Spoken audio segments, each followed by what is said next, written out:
most people are using AI in the exact way that makes their brain worse. And nobody told them. Here's what I mean, and I'll give you something you can use in the next 60 seconds.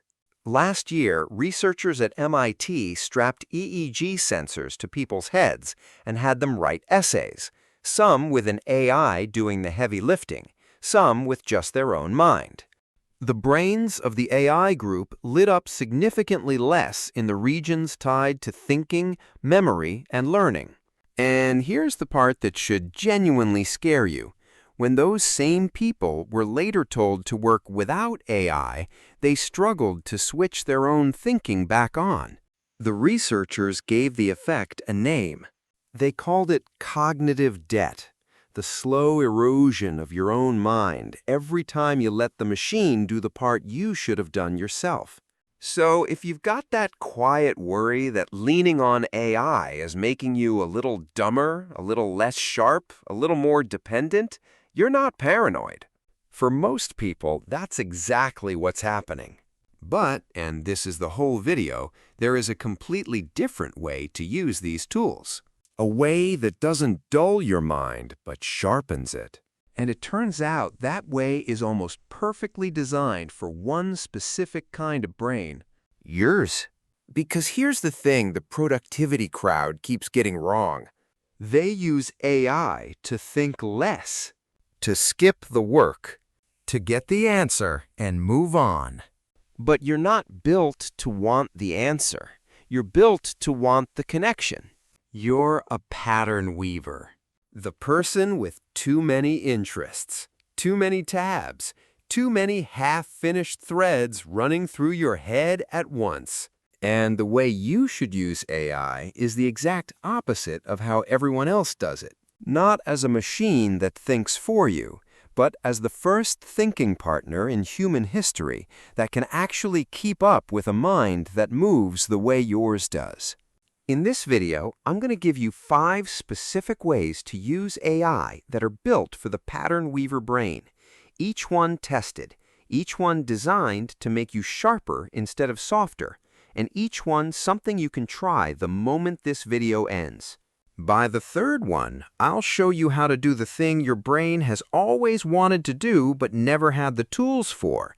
Take your dozen unrelated obsessions and find the hidden bridges between them. Stick around for that one.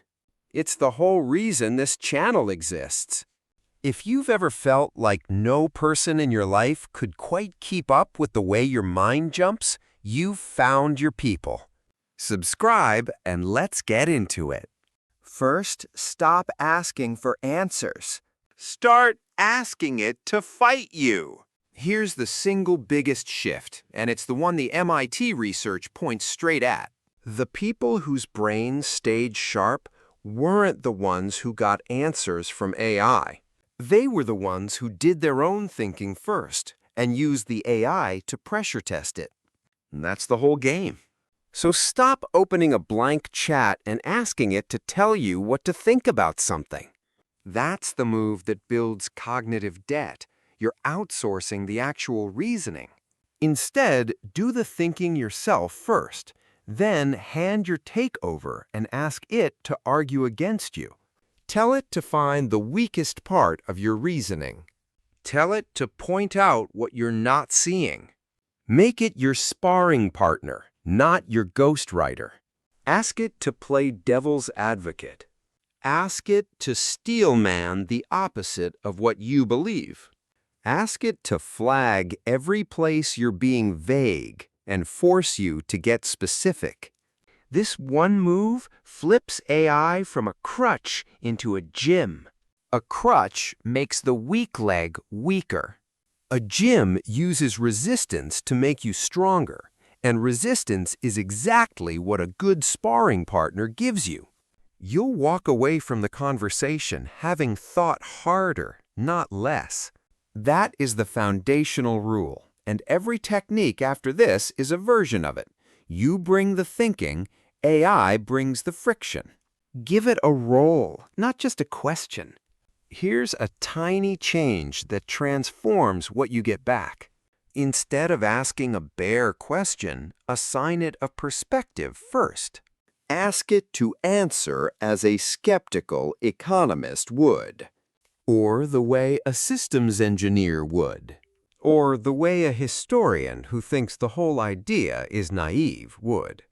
Each row pulls a genuinely different angle out of the model, the same way you'd ask a friend in finance and a friend in design the same question and get two different answers worth having.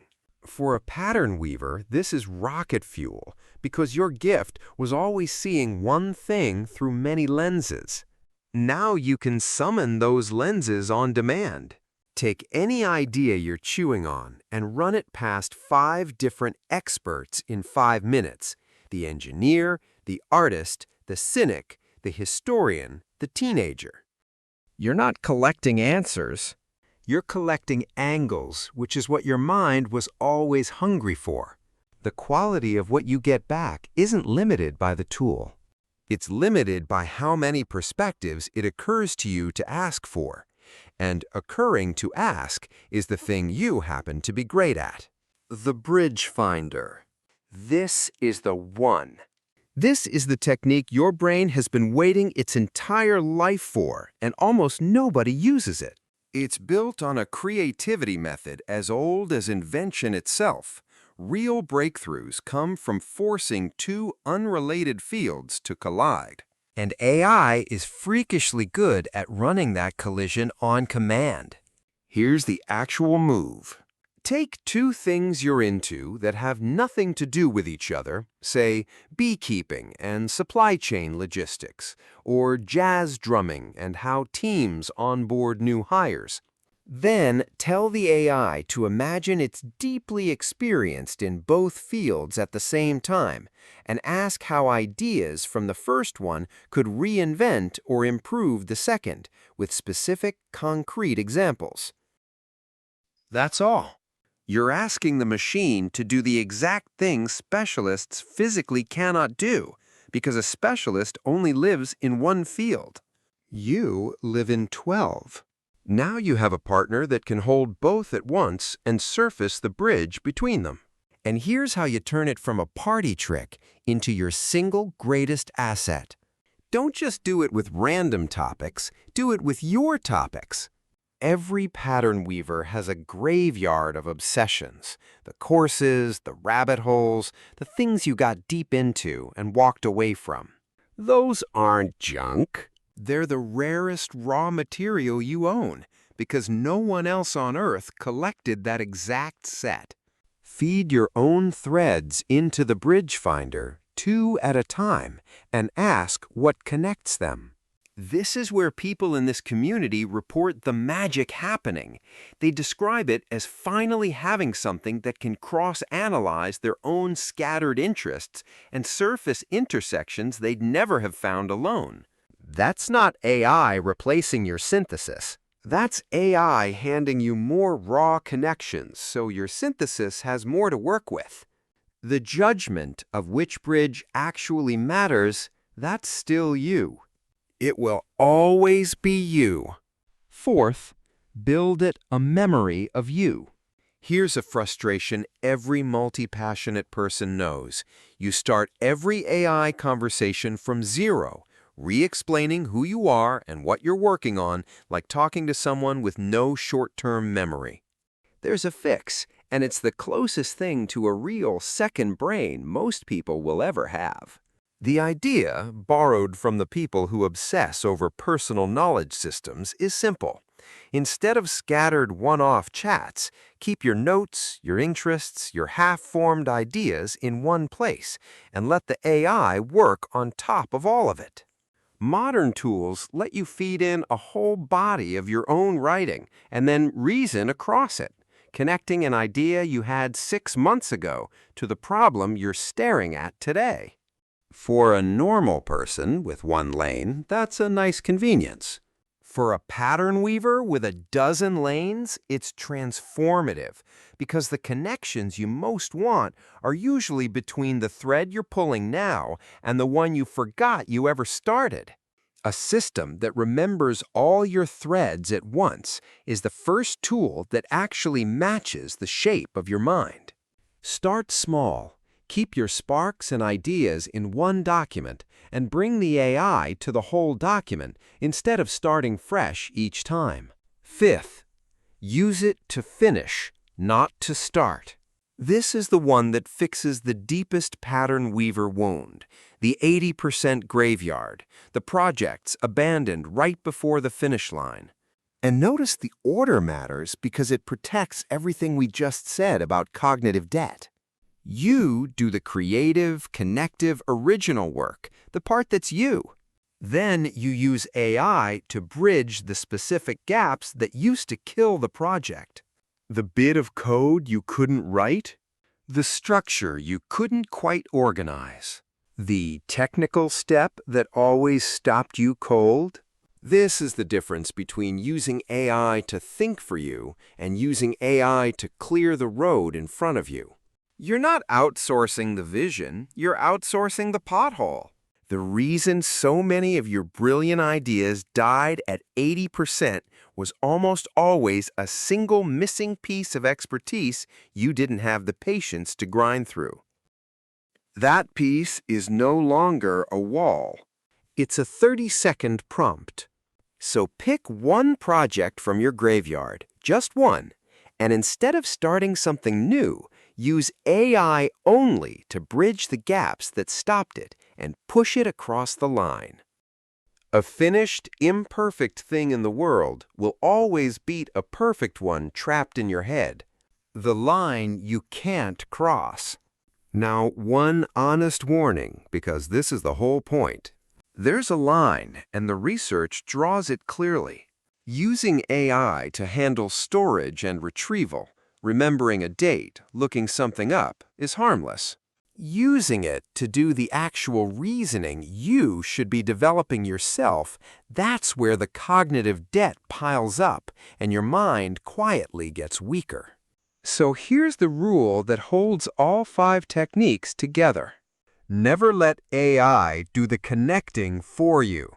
Let it bring you more raw material, more friction, more angles, more bridges to consider, and then you do the weaving. The moment you let it hand you the finished thought and you just nod along, you've stopped being the architect and started being the audience. The whole reason your kind of mind wins in this era is that the machine can generate 1,000 pieces, but it can't tell you which ones matter or why. That discernment is the rarest thing in the world right now. Don't outsource the one thing that makes you irreplaceable. That's actually why the pattern weaver is the person best positioned to use these tools well. The people getting dumber are the ones who only ever wanted the answer. You never wanted the answer. You wanted the connection, and connection is the one thing that makes you think harder, not less, every single time you reach for it. So to recap, the 5, make it your sparring partner, not your ghostwriter. Give it roles to multiply your angles. Run the bridge finder on your own obsessions. Build it a memory of all your threads. And use it to finish what you start, not to start what you'll abandon. 5 tools, 1 principle. Bring the thinking, let it bring the friction. If this gave you a genuinely new way to see these tools, subscribe and join a community of minds that finally have something that can keep up with them. And I really want to know, because I read these, what are 2 completely unrelated interests of yours that you're going to run through the bridge finder tonight? Drop them in the comments, and if you find something wild, tell me what it was. Thanks for watching. Now go give your brain a sparring partner worthy of it.